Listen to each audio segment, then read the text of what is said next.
Hello friends, welcome back to our channel MCQ धमाका।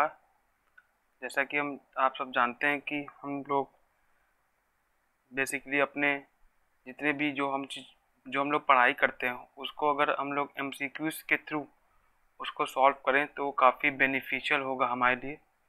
तो उसी को ध्यान में रखते हुए हम एक बार फिर हाजिर हुए हैं आपके सामने कुछ क्वेश्चंस लेके जो डेफिनेटली आप एग्ज़ाम्स में आने के चांसेस हैं उनके। तो मेरा नाम है राहुल। तो हम लोग अब क्वेश्चन चालू करते हैं। तो ये रहा आपका पहला question, what is the rank of India in global hunger index. तो जैसा आपको मालूम है कि अभी ये काफ़ी हॉट टॉपिक होते हैं सब कि कौन सी रैंक है इंडिया की, किसे पब्लिश किया है, और जैसे ये तो काफ़ी इम्पोर्टेंट है ग्लोबल हंगर इंडेक्स। तो इसमें देखा जाए तो इंडिया की रैंक जो है वो 101 आई है 2021 में। तो इंडिया काफ़ी स्लिप हो चुका है इस समय, और जो कि काफ़ी कंसर्न की बात है।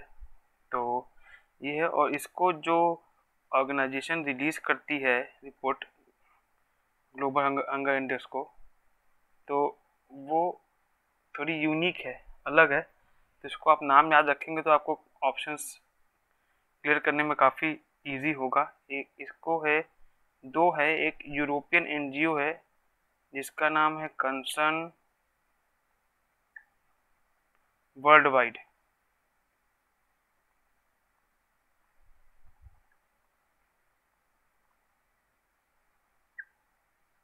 कंसर्न वर्ल्ड वाइड प्लस ये है अगली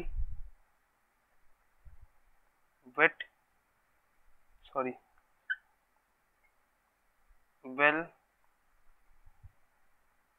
थंगर हिल्फ।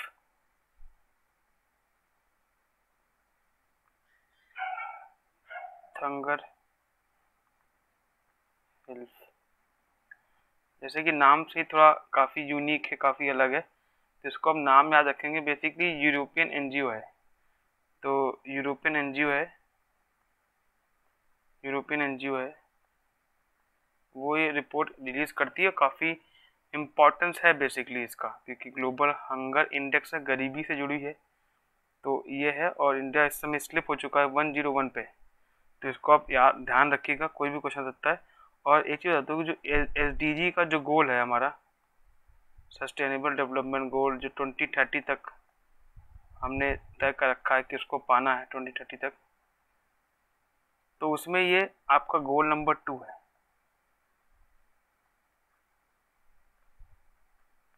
Goal number 2। तो बेसिकली हम लोग का यही आइडिया रहता है इसमें कि जितने हम लोग इसको कवर कर पाएँ ऐसे डायमेंशन, तो ज़्यादा बढ़िया होंगे। ठीक, तो हम लोग आगे चलते हैं सेकंड क्वेश्चन में। Which day is celebrated as world water day. देखिए ये भी काफ़ी हॉट टॉपिक है, ये डेफिनेटली श्योर है इसके क्वेश्चन बनेंगे। तो अगर देखा जाए तो वर्ल्ड वाटर डे, तो ये तो आपको माना जाता है बेसिकली, ये सही ऑप्शन है आपका पहला वाला, 22 मार्च को। और इसकी जो थीम थी, अभी इसको मैं लिखना चाहूँ तो हो जाएगा, लेकिन शॉर्ट में लिख देता हूँ। इसकी जो थीम थी इस बार की, वो थी ground water making the invisible visible. तो ground water making the invisible visible, जैसे नाम से मालूम चल रहा है थीम से कि कुछ खोते जा रहे हैं हम लोग यहाँ पर, वो है पानी, उसको वापस लौटाने की बात है। तो यही है 22 मार्च आपका वर्ल्ड वाटर डे मनाया जाता है। और ये भी जान लीजिए, ये आपके SDG सस्टेनेबल डेवलपमेंट गोल्स हैं, ये गोल नंबर 6 में आपका आता है। गोल नंबर 6 में आपका है, जो कि डील करता है क्लीन वाटर एंड सैनिटेशन से। क्लीन वाटर एंड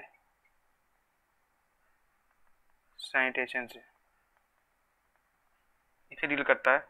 5 जून जो है वो आप देखेंगे तो वर्ल्ड एनवायरनमेंट डे की बात करता है। वर्ल्ड एनवायरनमेंट डे की बात करता है ये 5 जून। और 22 अप्रैल जो है वो आपकी बात करता है अर्थ डे का। क्या? अर्थ डे। देखिए बेसिकली याद रख के लिए कोई भी ऑप्शन आ सकता है एलिमिनेट करने के लिए।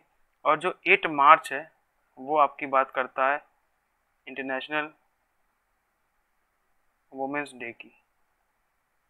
ये भी काफ़ी हॉट टॉपिक है ये।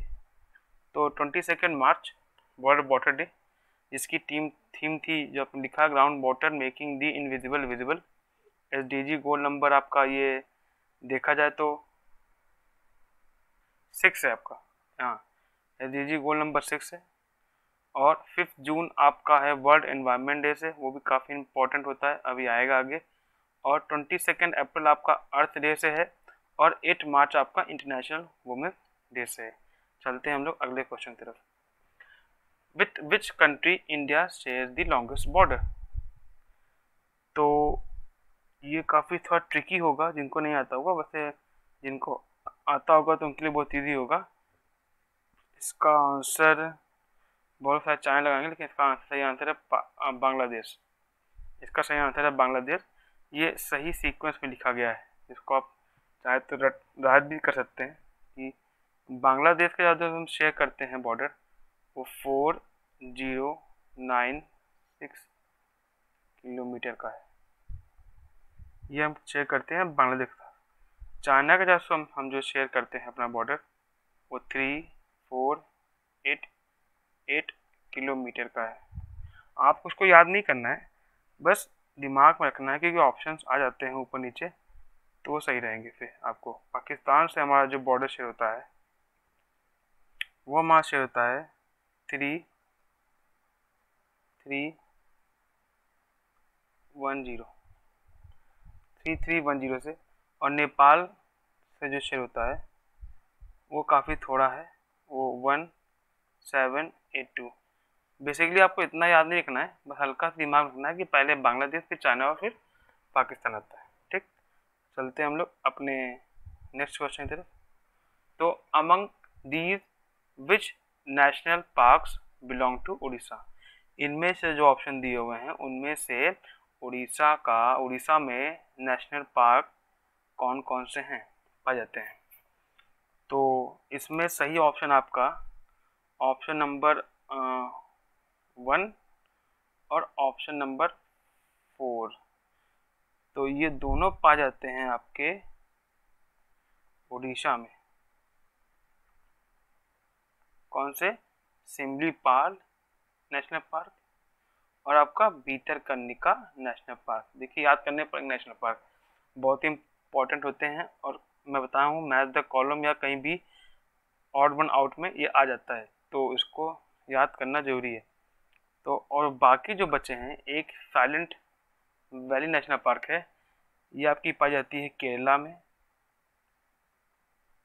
और जो अगली है जो मानस नेशनल पार्क है वो आपको मिल जाएगा आपके असम में।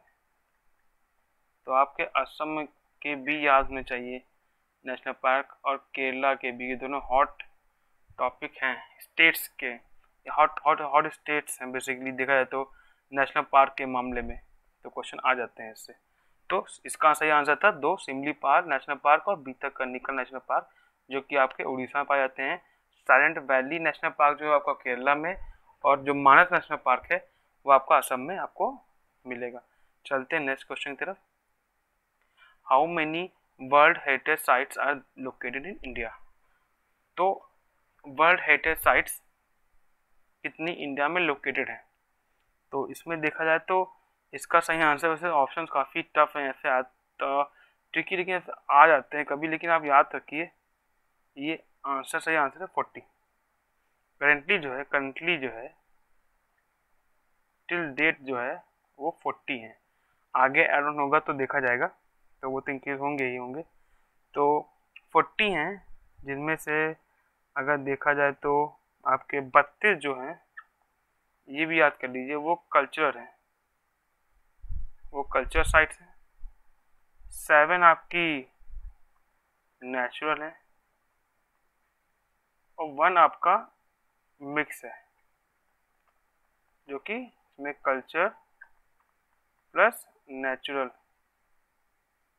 दोनों है। तो यहाँ पर आपका दोनों मिलेगा, ये मिला के हो गए आपके 40। तो ये basically UNESCO world heritage sites बोला जाता है। यूनेस्को वर्ल्ड हेरिटेज साइट ये एड ऑन होता है, तो इसमें इंडिया की जो साइट्स हैं वो बेसिकली 40 हैं इस समय तक। और जो यूनेस्को का हेडक्वार्टर जो है, कि काफ़ी इम्पोर्टेंट ऑर्गेनाइजेशन है यूनेस्को, जो इसका जो हेडक्वार्टर है वो आपके फ्रांस पेरिस में है। ठीक, ओके। तो आप इसको देख लीजिए और इसको याद कर लीजिए, और जो क्वेश्चन शायद जो बन रहे हो वो आप मेरे को बता सकते हैं, या तो आप बेसिकली खुद और सर्च करके उसको पढ़ सकते हैं, ताकि वो आपके एग्ज़ाम में आपको काम दे। हाँ, till then it's good bye from me. Okay, take care, bye.